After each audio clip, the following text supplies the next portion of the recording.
today's speaker is Peter Thiel. Peter was the founder of PayPal and Palantir and Founders Fund and has invested in most of the tech companies in Silicon Valley. And he's going to talk about strategy and competition. Thank you for coming, Peter. Awesome. Thanks. Sam, thanks for inviting me. Thanks for having me. I sort of have a single idée fixe that I'm completely obsessed with on the business side, which is that if you're starting a company, if you're the founder, entrepreneur starting a company, you always want to aim for monopoly, and you want to always avoid competition. And so, hence, competition is for losers. Something we'll be talking about today. I'd like to start by saying something about the basic idea of when you start one of these companies, how you go about creating value. And there's this question: what makes a business valuable? And I want to suggest that there's basically a very simple formula that you have a valuable company if two things are true. Number one, that it creates X dollars of value for the world, and number two, that you capture Y% of X. And the critical thing that I think people always miss in this sort of analysis is that X and Y are completely independent variables. And so X can be very big, Y can be very small, X can be of intermediate size, and if Y is reasonably big, you can still get a very big business. So to create a valuable company, you have to basically both create something of value and capture some fraction of the value of what you've created. And sort of just to illustrate this as a contrast, if you sort of compare the US airline industry with a company like Google on search, if you sort of measure by the size of these industries, you could say that airlines are still more important than search. If you just measure it, say, by revenues, it was 195 billion in domestic revenues in 2012. Google had just north of 50 billion, and certainly, sort of on some intuitive level, if you said, if you were given a choice and said, well, do you want to get rid of all air travel, or do you want to get rid of your ability to use search engines? The intuition would be that air travel is something that's more important than search. And this is, of course, just the domestic numbers. If you looked at this globally, airlines are much, much bigger than search or than Google is. But the profit margins are quite a bit less. They were marginally profitable in 2012. I think the entire 100-year history of the airline industry, the cumulative profits in the US have been approximately zero. Companies make money, they episodically go bankrupt, they get recapitalized, and you sort of cycle and repeat. And this is reflected in the combined market capitalization of the airline industries, maybe something of the US airline industry, something like a quarter that of Google. So you have a search engine much smaller than air travel, but much more valuable. And I think this reflects these very different valuations on X and Y. So, if we look at perfect competition, there's some pros and cons to the world of perfect competition. On a high level, it's always, this is what you study in Econ 1.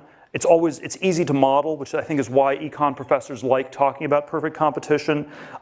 It somehow is efficient, especially in a world where things are static, because you have all the consumer surplus gets captured by everybody. And politically, it's what we're told is good in our society, that you want to have competition, and this is somehow a good thing. Of course, there are a lot of negatives.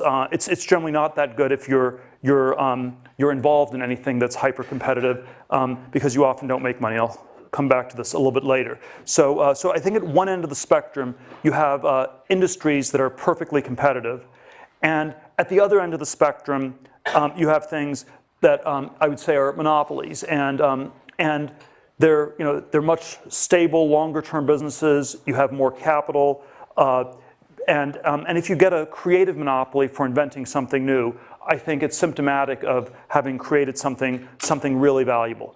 And so I do think this, the extreme binary view of the world I always articulate is that there are exactly two kinds of businesses in this world. There are businesses that are perfectly competitive, and there are businesses that are monopolies. And there's shockingly little that is in between. And this dichotomy is not understood very well because people are constantly lying about the nature of the businesses they're in. And this is why this is, in my mind, this is the most important, it's not necessarily the most important thing in business, but I think it's the most important business idea that people don't understand, that there are just these two kinds of businesses. And so let me say a little bit about the lies that people tell. And so you basically, if you sort of imagine that there was a spectrum of companies from perfect competition to monopoly, the apparent differences are quite small because the people who have monopolies pretend not to. They will basically say, and it's because you don't want to get regulated by the government, you don't want the government to come after you, so you will never say that you have a monopoly. So anyone who has a monopoly will pretend that they're in incredible competition. And on the other end of the spectrum, if you are incredibly competitive, and if you're in some sort of business where you will never make any money, you'll be tempted to tell a lie that goes in the other direction, where you will say that you're doing something unique that is somehow less competitive than it looks, because you will want to differentiate, you want to try to attract capital or something like that. So if the monopolists pretend not to have monopolies, the non-monopolists pretend to have monopolies, the apparent difference is very small, whereas the real difference, I would submit, is actually quite big. And so there's this distortion that happens because of the lies people tell about their businesses, and the lies are sort of in these opposite directions. Let me drill a little bit down further on the way these lies work. And so, the basic lie you tell as a non-monopoly is that we're in a very small market. The basic lie you tell as a monopoly is that the market you're in is much bigger than it looks. And so typically, if you want to think of this in sort of set theoretic terms, you could say that a monopoly tells a lie where you describe your business as the union of these vastly different markets, and the non-monopolist describes it as the intersection. So that, in effect, if you're a non-monopolist, you will rhetorically describe your market as super small. You're the only person in that market. If you have a monopoly, you will describe it as super big, and there's lots of competition in it. So some examples of how this works in practice. So I always use restaurants as the example of a terrible business. And this is always, sort of my idea is that, capitalism and competition are antonyms. Capital is someone who accumulates capital. A world of perfect competition is a world where all the capital gets competed away. So you're opening a restaurant business. No one wants to invest because you just lose money. So you have to tell some idiosyncratic narrative, and you will say something like, well, we're the only British food restaurant in Palo Alto. So it's British, Palo Alto, and of course that's too small a market because people may be able to drive all the way to Mountain View or even Menlo Park. And there probably are no people who eat nothing but British food, at least no people who are still alive. And so that is, that's a sort of a fictitiously narrow market. There's sort of a Hollywood version of this where the way movies always get pitched is, okay, it's like a college football star, joins an elite group of hackers to catch the shark that killed his friend. And so now that is a movie that has not yet been made. But the question is that the right category, or is the correct category, it's just another movie? In which case, there are lots of those. It's super competitive, incredibly hard to make money. No one ever makes money in Hollywood doing movies. It's really, really hard. And so you always have this question about, does the intersection, is it real? Does it make sense? Does it have value that one should ask? And of course, there are startup versions of this where the sort of the really bad versions, you just take a whole series of buzzwords, sharing mobile, social apps, you combine them, and you have some kind of narrative, and whether or not that's a real business or not it's generally a bad sign. So it's almost this pattern recognition when you have this rhetoric of the sort of intersections, it generally does not work. The something of somewhere is really mostly just the nothing of nowhere. And it's like the Stanford of North Dakota.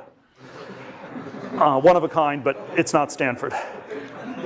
So let's look at the opposite. The opposite lie is if you are, let's say, the search company that's down the street from here and has about a happy 66% market share, and is completely dominant in the search market.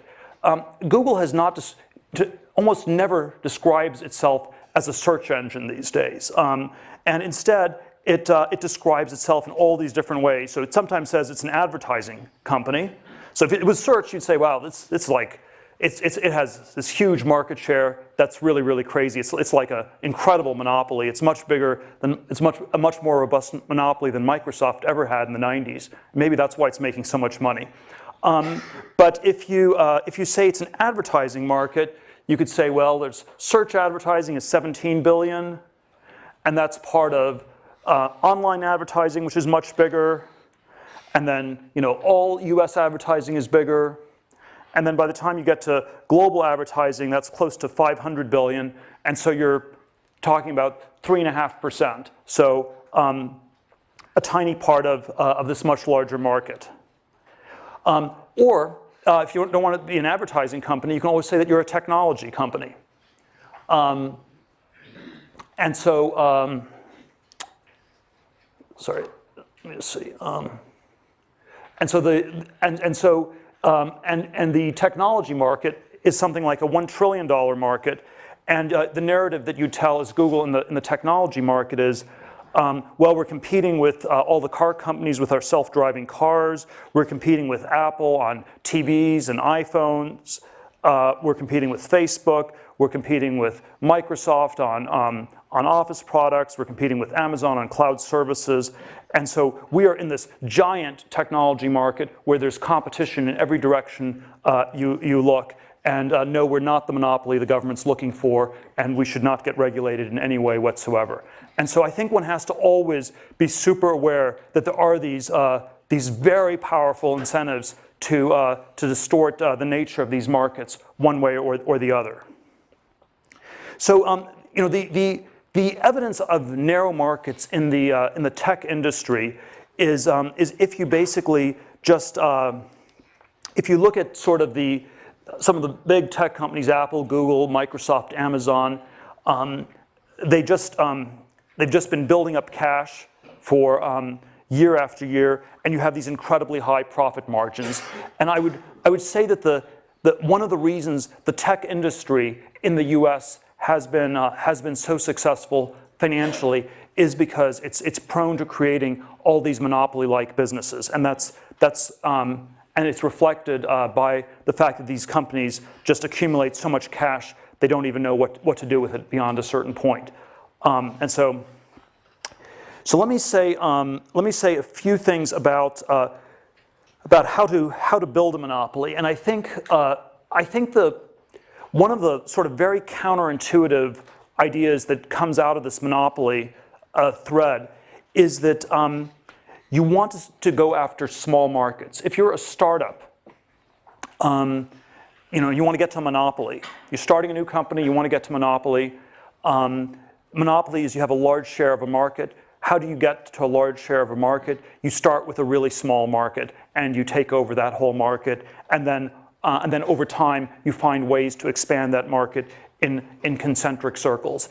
And the thing that's always a big mistake is going after a giant market on day one, because that's typically evidence that you somehow haven't defined the categories correctly, and it normally means that there's going to be too much competition in one way or another. And so I think almost all the successful companies in Silicon Valley had some model of starting with small markets and expanding.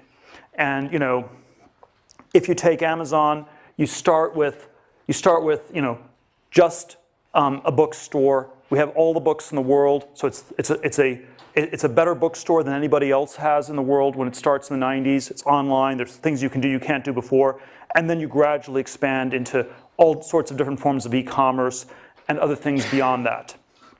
eBay. You start with Pez dispensers, you move on to Beanie Babies, and eventually it's all these different auctions for all these sorts of different goods.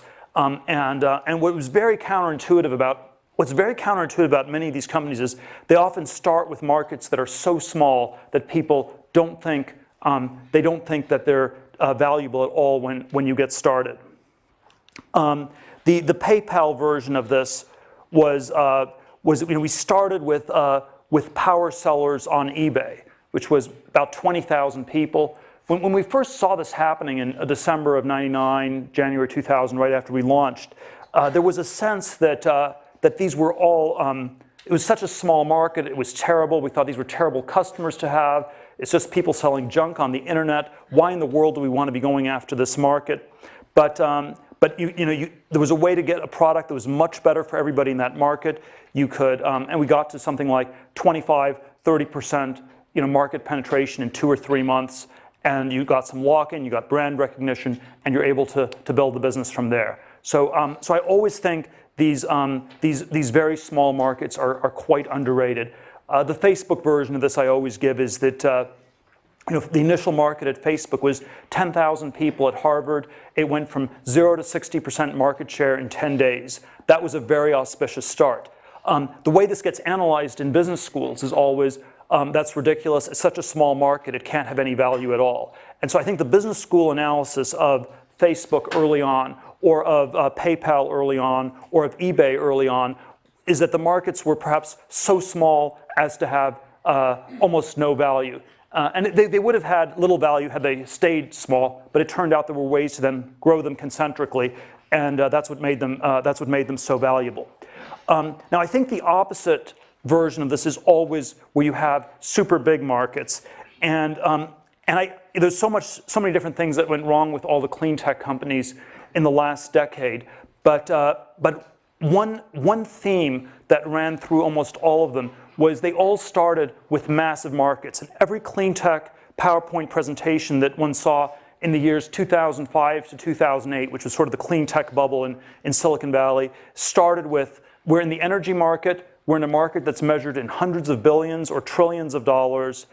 And then once you're sort of a minnow in a vast ocean, that's not a good place to be. That means that you have tons of competitors and you don't even know who all the competitors are. And so you want to be a one-of-a-kind company where it's the only one in a small ecosystem. You don't want to be the 4th online pet food company. You don't want to be the 10th thin film solar panel company. You don't want to be the 100th restaurant in Palo Alto. Restaurant industry is a $1 trillion industry. So if you do a market size analysis, you conclude restaurants are a fantastic business to go into.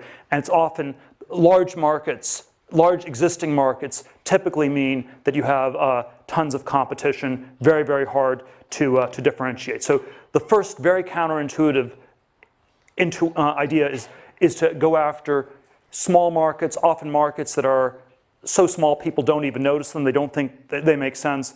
That's where you get a foothold, and then if those markets are able to expand, you can scale into a big monopoly business.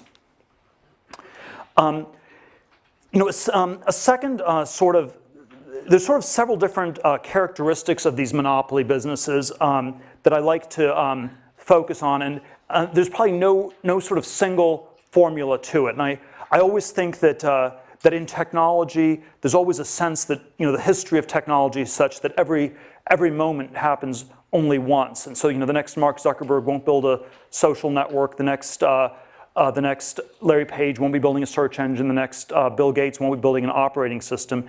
And if you're copying these people, you're not learning from them. But there is always these very unique businesses that are doing something that's not been done before end up having the potential to be a monopoly. If you're, the opening line in Anna Karenina's that all happy families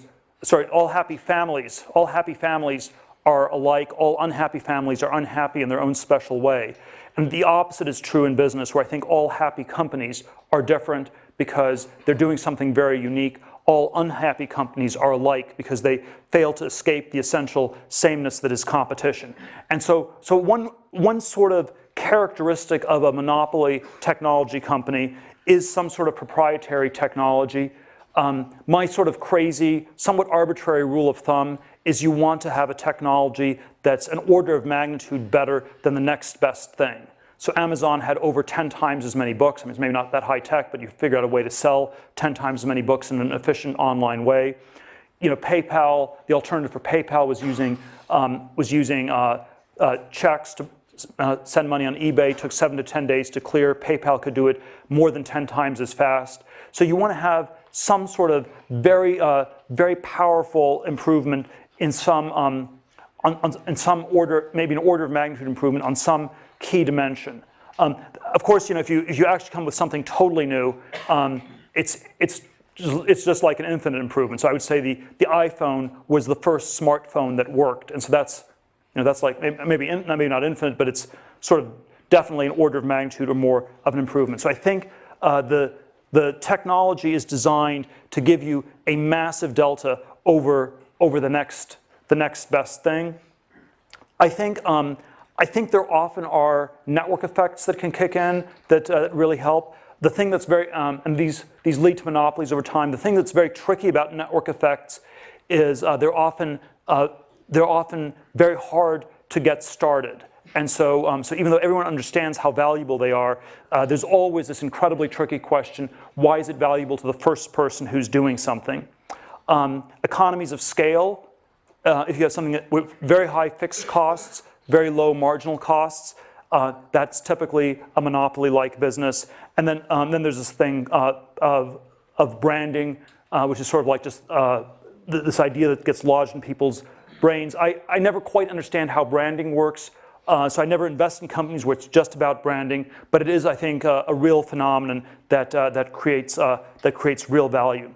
I think one of the things, I'm going to come back to this a little bit towards the end, but one of the things that's very striking is that software businesses are often, are for some reason, very good at some of these things. They're especially good at the economies of scale part, because the marginal cost of software is zero. And so if you get something that works in software, it's often significantly better than the existing solution. And then you have these tremendous economies of scale, and you can scale fairly quickly. So even if the market starts small, you can grow your business quickly enough to stay at the same size as the growing market and maintain the sort of monopoly power. Now, the critical thing about these monopolies is it's not enough to have a monopoly for just a moment. The critical thing is to have one that lasts over time. And so, you know, in Silicon Valley, there's always this sort of idea that you want to be the first mover. And I always think it's in some ways, the better framing is you want to be the last mover. You want to be the last company in a category. Those are the ones that are really valuable. Microsoft was the last operating system, at least for many decades. Google is the last search engine. Facebook will be valuable if it turns out to be the last social networking site. And one way to think of this last mover value is this idea that most of the value in these companies exists far in the future. If you do sort of a discounted cash flow analysis of a business, you have sort of all these profit streams, you have a growth rate, the growth rate's much higher than the discount rate, and so most of the value exists far in the future. I did this exercise at PayPal in March of 2001. We had been in business for about 27 months, and we sort of had, you know, the growth rate was 100% a year. We were discounting future cash flows by about 30%, and it turned out that about 3/4 of the value of the business as of 2001 came from cash flows in years 2011 and beyond. And whenever you do the math on any of these tech companies, you get to an answer that's something like that. So if you are trying to analyze any of the tech companies in Silicon Valley, Airbnb, Twitter, Facebook, any emerging internet companies, all the ones in Y Combinator, the math tells you that 3/4, 85% of the value is coming from cash flows in years 2024 and beyond. It's very, very far in the future. And so one of the things that we always overvalue in Silicon Valley is growth rates, and we undervalue durability. Because growth is something you can measure in the here and now, and you can always track that very precisely. the question of whether a company's still going to be around a decade from now, that's actually what dominates the value equation, and that sort of is a much more qualitative sort of a thing. And so if we went back to this idea of these characteristics of monopoly, proprietary technology, network effects, economies of scale, you can think of these characteristics as ones that exist at a moment in time where you capture a market and take it over. But you also want to think about, are these things going to last over time? And so there's a time dimension to all these characteristics. So network effects often have a great time element where as the network scales, the network effects actually get more robust. And so if you have a network effect business, that's often one that can become a bigger and stronger monopoly over time. Proprietary technology is always a little bit of a tricky one. So you want something that's an order of magnitude better than the state of the art in the world today. And that's how you get people's attention. That's how you initially break through. But then you don't want to be superseded by somebody else. And so there are all these areas of innovation where there was tremendous innovation, but no one made any money. So disk drive manufacturing in the 1980s, you could build a better disk drive than anybody else. You could take over the whole world, and 2 years later, someone else would come along and replace yours. And in the course of 15 years, you got vastly improved disk drives, so it had great benefit to consumers, but it didn't actually help the people who started these companies. And so there's always this question about having a huge breakthrough in technology, but then also being able to explain why yours will be the last breakthrough, or at least the last breakthrough for a long time, or where you make a breakthrough and then you can keep improving on it at a quick enough pace that no one can ever catch up. So if you have a structure of the future where there's a lot of innovation and other people will come up with new things in the thing you're working on, that's great for society. It's actually not that good for your business typically. And then economies of scale, we already talked about. So I think this last mover thing is very critical. I'm always tempted, I don't want to overdo the chess analogies, but the first mover in chess is someone who plays white. White is about a 1/3 of a pawn advantage, so there's a small advantage to going first. You want to be the last mover who wins the game, and so there's always the Capablanca world champion, chess champion Capablanca line. You must begin by studying the end game, and I do think that's well, I wouldn't say that's the only thing you should study. I think this sort of perspective of asking these questions, why will this still be the leading company 10, 15, 20 years from now, is a really critical one to try to think through. Let me sort of, I want to sort of go in two slightly other directions with this monopoly versus competition idea. And I think, I think this is the central idea in my mind for business, for starting business, for thinking about them. And there are some very interesting perspectives I think it gives on the whole, on the whole history of innovation in technology and science, because we've lived through 250, 300 years of incredible technological progress in many different domains, steam engine to railways to telephones, refrigeration, household appliances, the computer revolution, aviation, all sorts of different areas of technological innovation. And then there's sort of analogous thing that one can say about science, where we've lived through centuries of enormous amounts of innovation in science as well. And the thing that I think people always miss when they think about these things is that because X and Y are independent variables, some of these things can be extremely valuable innovations, but the people who invent them, who come up with them, do not get rewarded for this. And certainly, if you go back to you need to create X dollars in value, you capture Y% of X. I would suggest that the history of science has generally been one where Y is 0% across the board. The scientists never make any money. They're always deluded into thinking that they live in a just universe that will reward them for their work and for their inventions. And this is probably the fundamental delusion that scientists tend to suffer from in our society. And even in technology, there are sort of many different areas of technology where there were great innovations that created tremendous value for society, but people did not actually capture that much of the value. And so I think there is this sort of whole history of science and technology that can be told from the perspective of how much value was actually captured. And certainly there are entire sectors where people didn't capture anything. So you're the smartest physicist of the 20th century. You come up with special relativity. You come up with general relativity. You don't get to be a billionaire. You don't even get to be a millionaire. It just somehow doesn't work that way. The railroads, incredibly valuable. Most of them just went bankrupt because it was too much competition. Wright brothers, you fly the first plane, you don't make any money. And so I think there is sort of a structure to these industries that's very important. And I think the thing that's actually rare are the success cases. So it's actually, when you really think about the history in this 250-year sweep, it's unusual. Y is almost always 0%. It's always 0 in science. It's almost always in technology. And so it's very rare where people made money. You know, the late 18th, early 19th century, the first industrial revolution was the textile mills.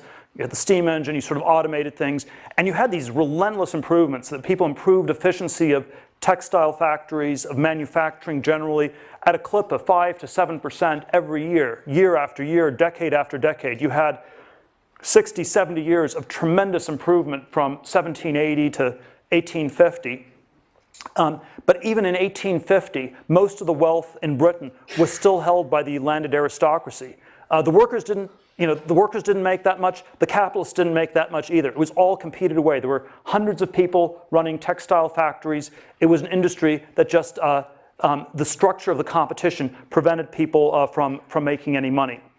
And so I think in my mind, there probably are only two broad categories in the entire history of the last 250 years where people have actually come up with new things and made money doing so. One is these sort of vertically integrated complex monopolies, which people did build in the second industrial revolution at the end of the 19th and start of the 20th century. And so this was like Ford. It was the vertically integrated oil companies like Standard Oil.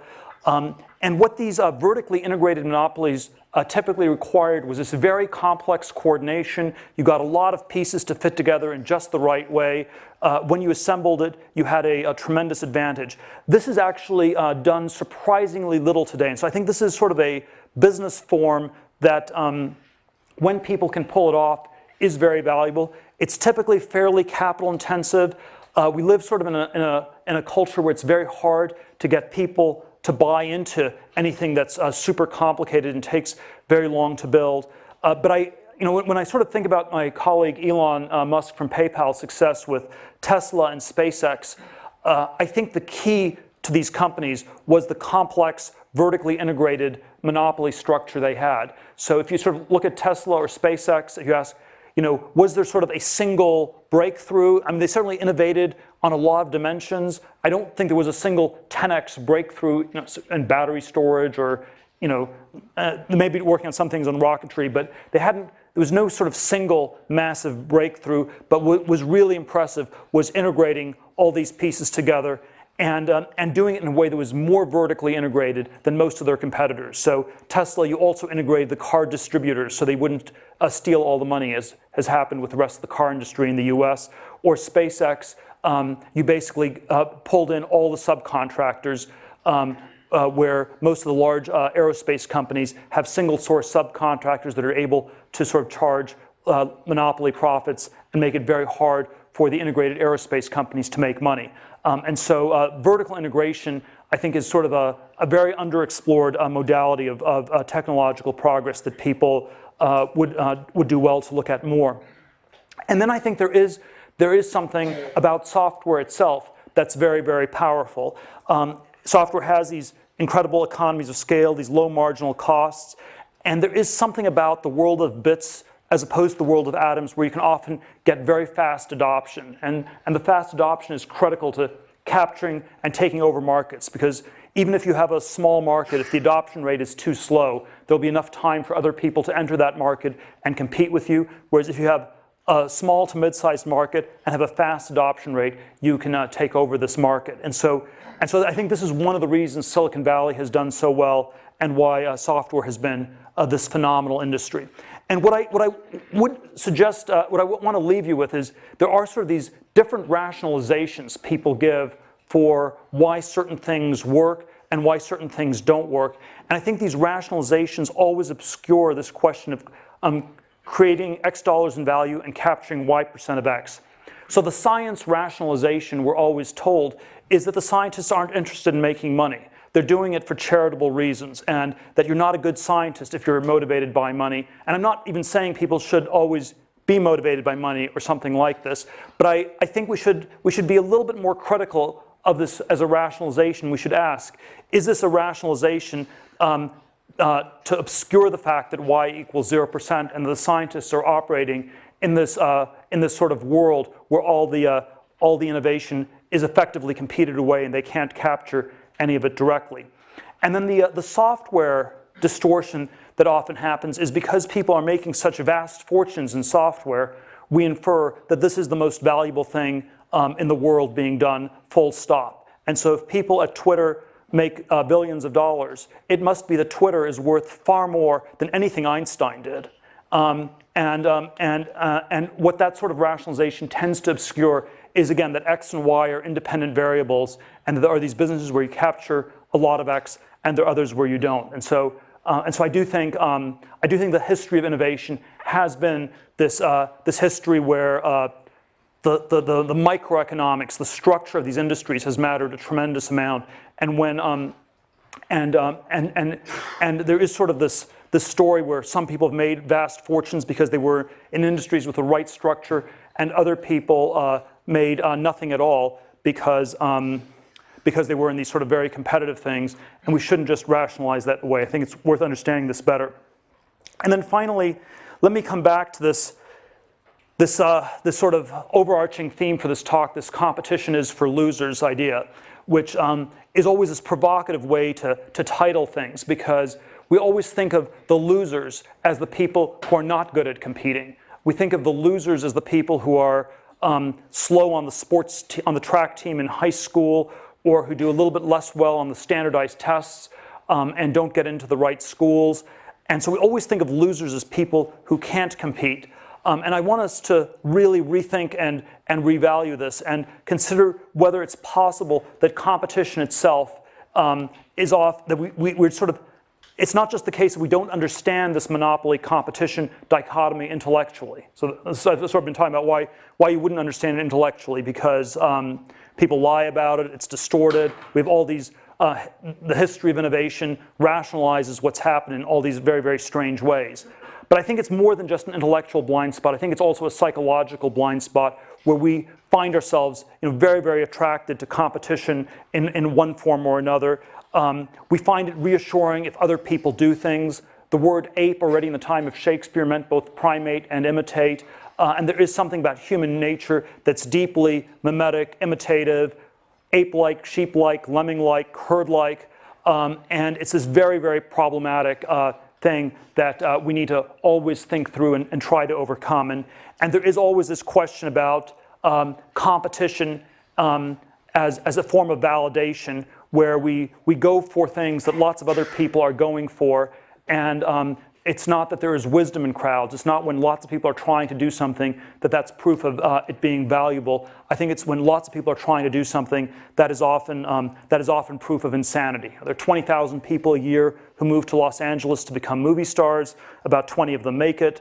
I think the Olympics are a little bit better because you have you can sort of figure out pretty quickly whether you're good or not. So there's a little bit less of a dead weight loss to society.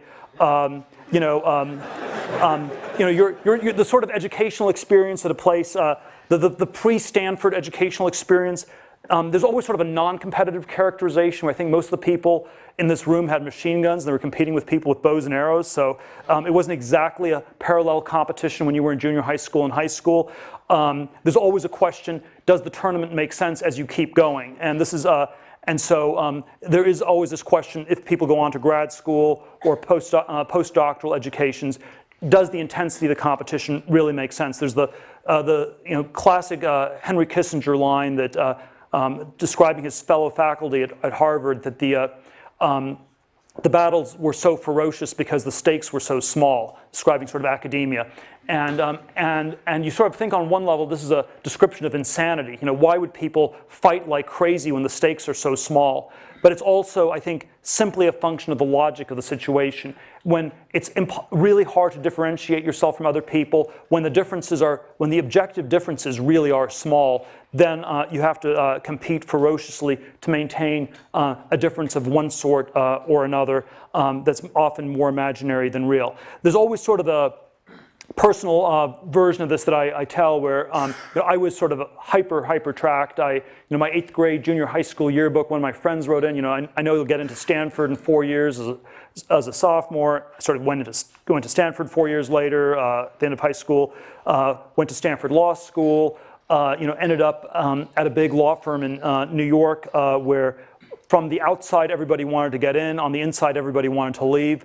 And you had, and it was this very strange dynamic where after I sort of realized this was maybe not the best idea, and I left after 7 months and 3 days, one of the people down the hall from me told me, it's really reassuring to see you leave, Peter. I had no idea that it was possible to escape from Alcatraz, which of course, all you had to do was go out the front door and not come back. But so much of people's identities got wrapped up in winning these competitions that they somehow lost sight of what was important, what was valuable.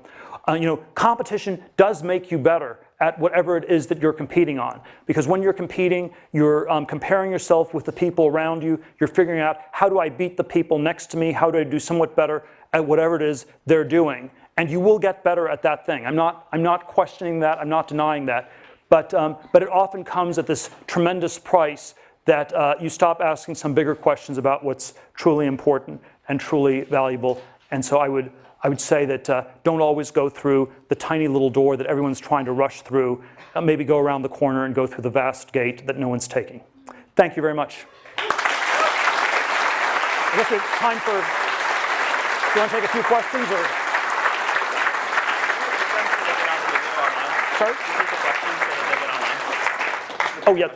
People want to take a few questions. We have a few minutes' time. Yeah, go ahead. Since, as you mentioned earlier, often monopolies and perfect competition often look similar because of the narratives people tell or the narratives we tell ourselves.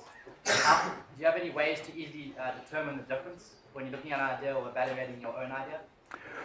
Well, I'd say the question I always try to focus on is, what is the actual market? So not what's the narrative of the market, because you can always tell a fictional story about a market that's much bigger or much smaller, but what is the real objective market? So it's always, yeah, you always try to figure it out, and you realize people have incentives to powerfully distort these things.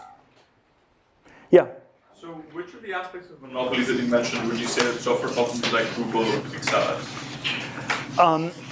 Well, they have network effects with the ad network. They had proprietary technology that gave them the initial lead because they had the PageRank algorithm, which was sort of an order of magnitude better than any other search engine. You have economies of scale because of the need to store all these different sites, and at this point you have brands. So Google has all four.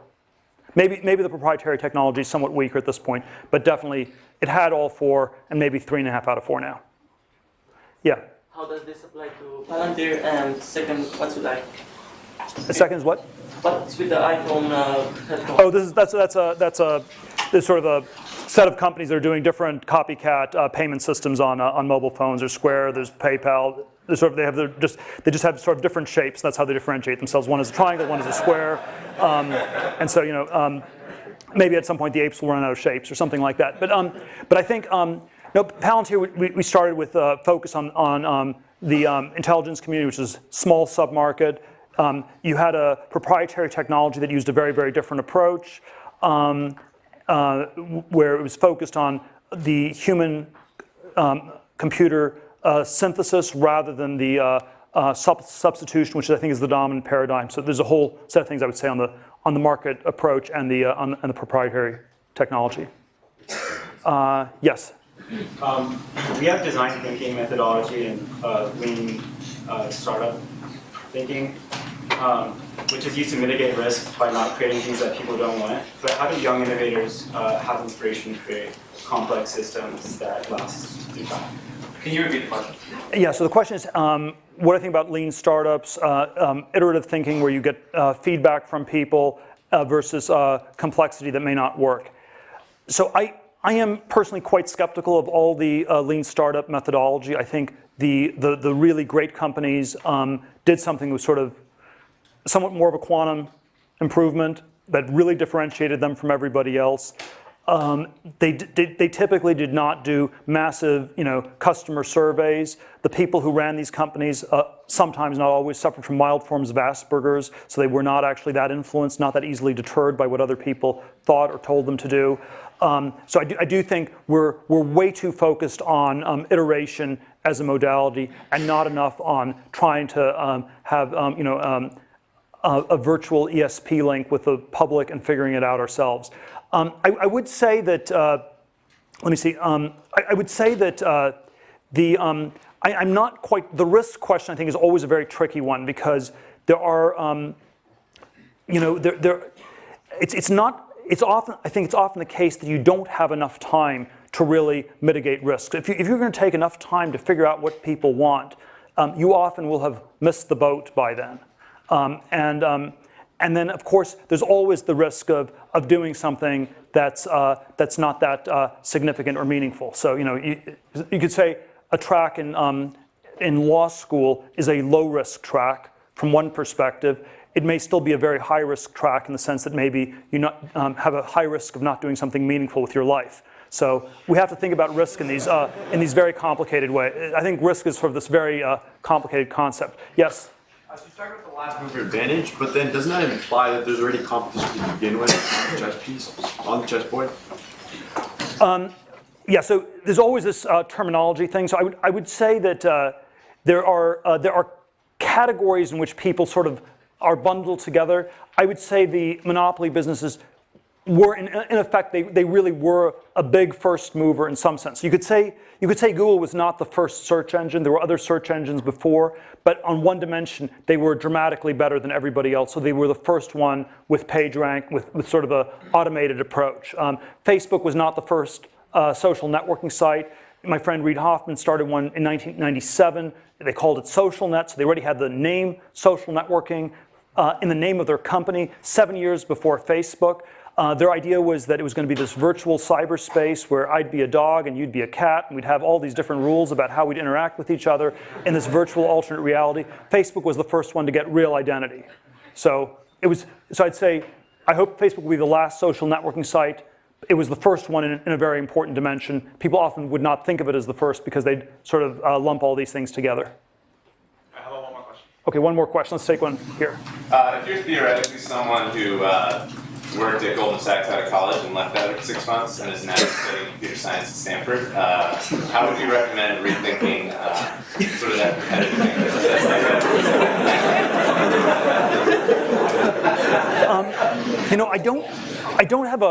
I don't have a great. I'm not great at the psychotherapy stuff, so I don't quite know how to solve this.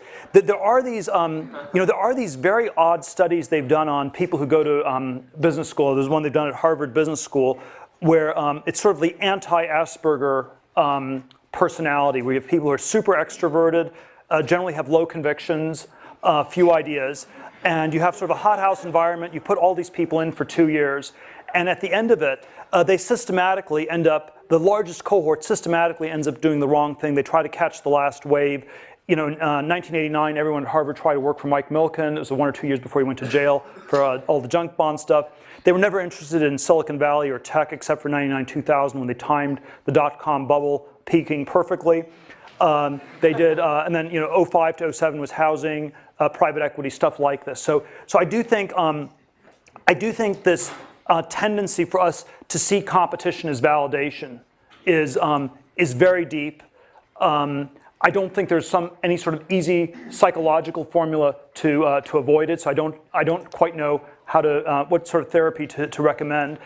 But my my first starting point, which is only like it's maybe 10% of the way, is to never underestimate how big a problem it is. We always think this is something that afflicts other people. So it's easy for me to point to people in business schools or people at Harvard or people on Wall Street. I think it actually does afflict all of us to a very profound degree. We always think of advertising as things that work on other people.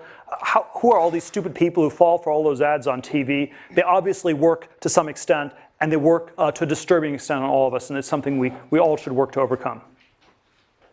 Thank you very much.